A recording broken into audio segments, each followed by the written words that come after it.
Hi అండి. గుంటూరులో తక్కిలపాడులోని సెకండ్ ప్రాజెక్ట్ కంప్లీట్ చేశాం.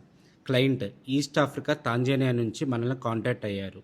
వాళ్ళకి కావాల్సిన రిచ్ అండ్ ఎలిగెంట్ ఇంటీరియర్ లుక్ని ఎగ్జాక్ట్లీ రియాలిటీలో క్రియేట్ చేశాం. ఎవరి డీటెయిల్ని ప్రీమియం ఫినిష్తో డిజైన్ చేసి ఫైనల్ అవుట్పుట్స్తో క్లయింట్ చాలా హ్యాపీ అయ్యారు. ఇలాంటివి అప్డేట్స్ మరిన్ని కావాలనుకుంటే stay tuned to Shri Gayatri Devi interiors.